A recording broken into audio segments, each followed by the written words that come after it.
relative strength of some common acids and bases। इसमें relative strength of acids का meaning होता है कि जितने भी नोन एसिड्स हैं उनको एक क्रम में लिख दिया जाए, और वैसे ही जितने भी नोन बेसेज हैं उनको भी एक क्रम में लिख दिया जाए तो वो रिलेटिव स्ट्रेंथ ऑफ बेसेज हो जाता है। तो अब क्वेश्चन है कि क्या एसिड्स और बेसेज का क्रम क्या अलग अलग है? तो नहीं। एसिड्स का यदि हम लोग को क्रम पता चल जाए तो जस्ट उसका अपोजिट बेसेज का क्रम होता है। क्यों? क्योंकि एसिड्स और जो बेसेज होते हैं वो एक दूसरे के कंजुगेट एंटिटीज होते हैं, इसलिए हम लोग बोलते हैं acid and bases are conjugate entities. तो देखा जाए कि ये दोनों दो लिस्ट नहीं है। यदि एक के बारे में जानकारी यदि प्राप्त हो जाए तो दूसरा अपने आप हम लोग को प्राप्त हो जाता है। तो देखा जाए कि इसका ये लिस्ट क्या है, तो हम लोग देखेंगे कि यही हम लोग का ये लिस्ट है जो आपको ये दिखाई दे रहा है सामने।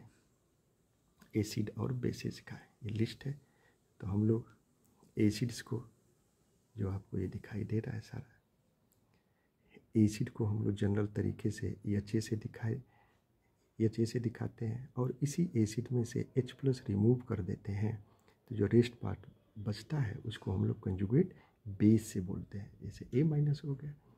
तो देखिए HClO4 सबसे स्ट्रॉन्गर एसिड है, हम लोग का सबसे स्ट्रॉन्गर एसिड है, और इसमें से H+ रिमूव कर दिए तो जो ClO4- बचा वो इसका कंजुगेट बेस हो गया और वो वीक हो गया। ऐसे ही HI में से H+ निकालेंगे तो I- हो गया।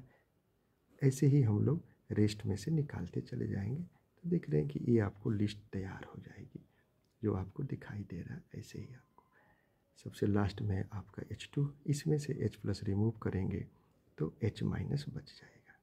तो आप देखिए कि H2 आपको जो यहाँ पे दिखाई दे रहा है कि H2 सबसे वीकर एसिड है, और इसी क्रम में हम लोग का जो ये HClO4 है वो सबसे स्ट्रॉन्गर एसिड है।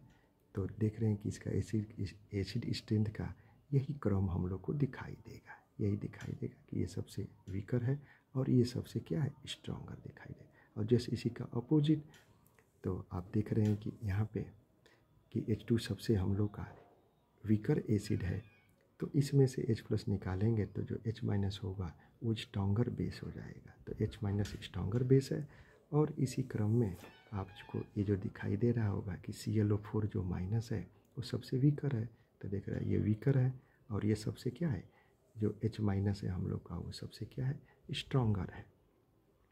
तो इसका क्रम जस्ट उसका जो हम लोग का जो ये बेसिक स्ट्रेंथ का जो क्रम होगा वो एसिड स्ट्रेंथ के क्या होगा, जस्ट उल्टा होगा।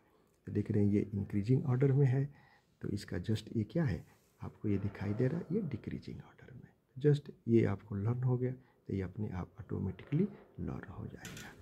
तो आपको ये दिखाई दे रहा है कि सारे जो एसिड और बेसिस का जो क्रम है एक दूसरे के अपोजिट्स हैं। तो आई होप कि relative strength of some common acid and bases आपको अच्छी तरीके से समझ में आया होगा। तो आप मेरे चैनल को लाइक करिए और सब्सक्राइब करिए, जिससे कि आपको और भी अच्छे अच्छे वीडियो देखने को मिलते रहे। धन्यवाद।